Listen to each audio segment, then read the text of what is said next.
Hey guys, welcome to my YouTube channel PB365 Office. तो today we'll talk about VLOOKUP if error.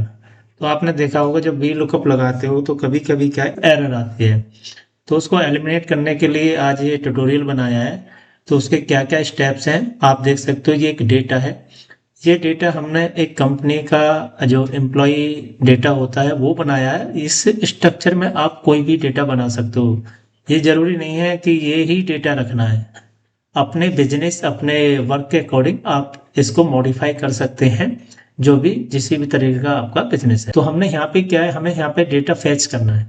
अगर आपकी बहुत बड़ी table है, ये हो सकता है 200 500 1000 2000 आइटम हो, या एम्प्लॉयज हो, या प्रोडक्ट हो, या कुछ भी हो सकता है। तो उसको डेटा फैच करने के लिए हमें क्या करना है, यहाँ पे हमने एक टेबल बनाई है। इसमें हमको एट ए ग्लांस डेटा चाहिए based on the employee ID, या based on the product ID, based on the patient ID, या स्टूडेंट आईडी, कुछ भी हो सकता है यहाँ पे। तो इसके लिए हम फॉर्मूला अप्लाई करेंगे। यहाँ पे आप देख रहे हो कि हमने जो यहाँ पे डिटेल ली है एक राइट ऑर्डर में है, जो कि ऑर्डर हमारा यहाँ से employee ID, name, designation, department similarly हमने यहाँ पे रखा है टू अवॉइड एनी एरर। तो यहाँ पे क्या है, हम फॉर्मूला अप्लाई करेंगे वी लुकअप, भी एम्प्लॉय आईडी यहाँ पे मेंशन करेंगे। तो ये हमारा रेफरेंस होगा, तो हम टाइप करेंगे यहाँ के जैसे कुछ भी लिख दो 45001, राइट। ये हमारी एम्प्लॉय आईडी, इसके रेफरेंस में हम फॉर्मूला अप्लाई करेंगे।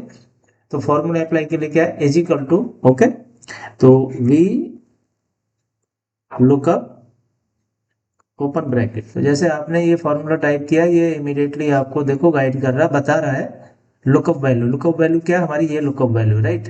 तो ये हमारी लुकअप वैल्यू हो गई, देन कॉमा, ओके।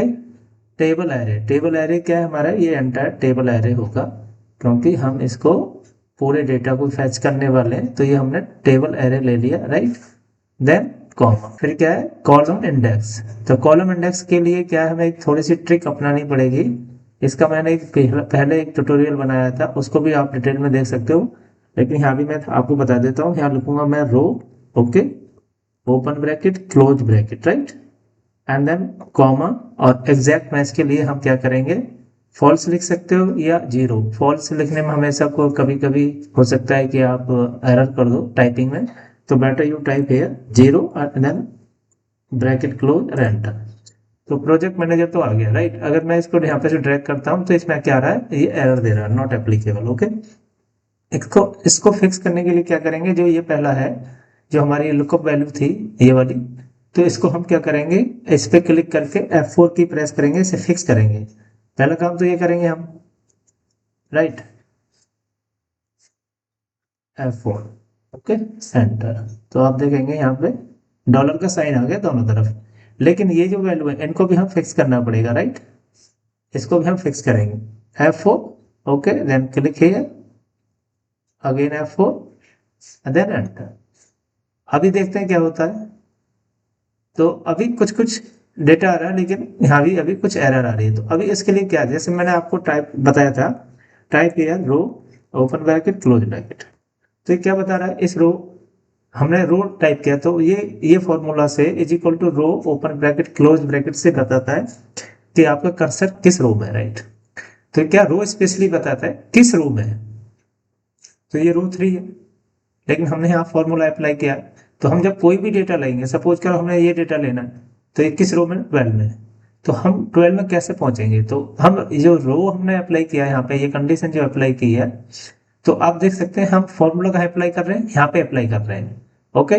तो अभी क्या है, ये रो नंबर 3 है, तो अब ये रो नंबर बता रहा है 3, ओके, इंस्टेड ऑफ 2, क्योंकि हमने ये फॉर्मूला अप्लाई किया। इसके लिए क्या करेंगे, 3 को अचीव करने, 2 को अचीव करने के लिए 3 में से -1, एक माइनस कर दें, एंड देन राइट। तो आप देख सकते हो राम सिंह जो है which is matching with this data, okay. अगर मैं यहाँ से कोई भी एम्प्लॉय आईडी चेंज करता हूँ, जैसे कि 45008, okay, this is also matching. तो इस तरीके से क्रॉस वेरीफाई कर सकते हो कि आपका डेटा मैच कर रहा है नहीं कर रहा। तो जो मैंने आपको बताया था रो वाला फंक्शन, आप मेरा एक पीछे ट्यूटोरियल है उसको रेफर कर सकते हो, उसका लिंक मैं डिस्क्रिप्शन बॉक्स में ऐड कर दूंगा, तो आपको डिटेल वीडियो देख लेना। अभी हम इफ एरर पे बात कर रहे हैं कि वी लुकअप में इफ एरर का क्या फंक्शन है और कैसे उसको रिजॉल्व करते हैं, राइट। वेरीफाई किया जो हमारा डेटा अवेलेबल था based on this employee ID, we have verify the data, we have fetch that data. जो भी हमें डेटा चाहिए था हमें वो यहाँ मिला। तो हो सकता है कि जो एम्प्लॉय आईडी है या प्रोडक्ट आईडी है, पेशेंट आईडी है या स्टूडेंट आईडी है, कुछ भी किसी भी तरीके का आपका डेटा हो सकता है। अगर आपको चाहिए कि आपने गलती से यहाँ पे सपोज करो मैं लिखता हूँ यहाँ 45 029, तो क्या आ रहा मैसेज क्या आ रहा है, hash not applicable, hash not applicable. अगर आपको एक अच्छे तरीके से डेटा को रिप्रेजेंट करना है और ब्यूटिफिकेशन देनी है या थोड़ा सा आपको आप चाहते हो कि एक अच्छा मैसेज आए, तो उसके लिए भी क्या फंक्शन है, आप यहाँ पे जैसे क्लिक करेंगे और you need to click between is equal to and V lookup, V lookup और इजिकल टू के बीच में क्लिक करिए, अपने कर्सर को लाइए और वहां पे लिख दीजिए आप if error. Okay, if error then open bracket. तो आप देख रहे हैं जैसे मैंने ये टाइप किया इफ एरर, इफ एरर में क्या है वैल्यू, वैल्यू में क्या रहेगा हमारा ये complete formula as it is रहेगा, इसको हमें चेंज नहीं करना है। देन यहाँ पे क्या करना है, कॉमा और देन इन्वर्टेड कॉमा, ओके, और यहाँ पे क्या लिख देंगे, no data, then bracket close. इसको हम यहाँ से ट्रैक कर दें।